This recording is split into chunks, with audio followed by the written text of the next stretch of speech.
Hi, this is Donnie of the Marketing Twins. I'm going to do a two-part tutorial on how to add a new page to your website. At the end of this video, you'll probably find a link on the screen that'll get you to it, but you're probably watching this tutorial on the tutorials page that I've provided for you, so it's probably right below there. Either way, this is a two-part video. So you want to add a new page to your site, and there are several things to take into consideration. First and foremost, let's decide how we're going to do this. Let's add a page on your site that deals with college-age kids. I don't see that on your site right now, so let's just assume that at some point you're going to start a college ministry.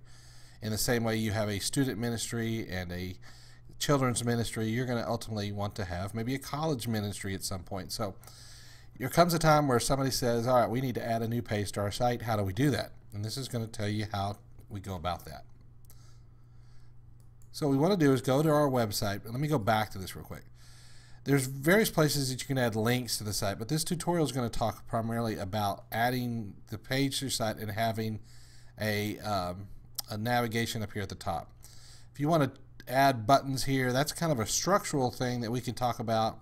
You can send me an email, donnie@marketingtwins.com, talk to Jordan, and Jordan can, probably the best thing is to run it through Jordan if Jordan is still the contact, and then let Jordan work with us on how to do that, because that would change kind of the structure of everything. All right, so what we're going to ultimately want to have is a link up here that says college students or something to that effect. And this is just to show you an idea of how to add a new page. Once you've logged in, you'll be at the dashboard. If you've not watched the dashboard tutorials, I would encourage you to make sure you go to the top of this page that you're watching these videos on and go to the very first and watch this. So you want to go to Pages, and you can click on All Pages, or you can click Add New. There's a lot of different ways to add new pages, but this is primarily the way I would do it. Click on Pages and then Add New. Okay, now on your particular site, we have it set up so that if you're, for instance, going to the staff page, notice the URL here at the top is beltonchurch.com/staff. If it's the life groups page, it's /life groups. If it's online giving, it's /giving. Okay, it's not /online giving, it's /giving. And so what we want to do is think about, what do we want the URL to be? That's kind of the first thing you want to think about, because this is what you're trying to get a college student or a parent of a college student to try to research. And if they're going to go to beltonchurch.com, maybe they would just know to look for beltonchurch.com/college. And so that's what we're going to assume. So what I always do is, this is the title of the page.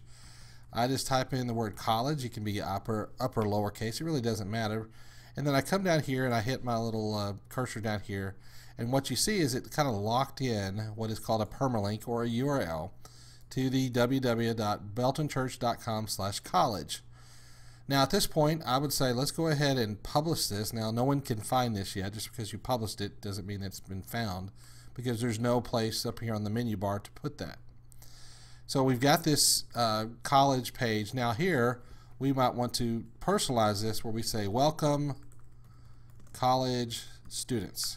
Now notice when I do this, nothing changes with this. I've updated that. Let's make sure. Yeah, okay, the page has been updated. Still, the URL is beltonchurch.com/college, so we're on the right track. Now, on a page, adding a new page, it defaulted to this for some reason, but normally there's two different tabs. The HTML tab is what it defaulted to, probably because I was already on there doing something else. But you really want to spend time on the visual tab, and this is where if you want to put in all your text and whatever you want to do, you can do that. Now you can add bold and italicized text, and you could even underline text if you want to. The only thing I would probably caution you about is there is a font color, but don't go crazy and say, well, let's just add a purple on here because I think that'd be really cool. Remember, your site has a certain look and feel to it, so you don't want to add colors that would distract. And so you can do normal formatting kind of stuff. It's not exactly like Microsoft Word, but it is formatting just like you would be accustomed to doing things.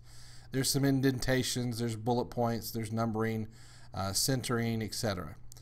What I'm going to do is, in the second part, is to kind of continue this on how to add a new page.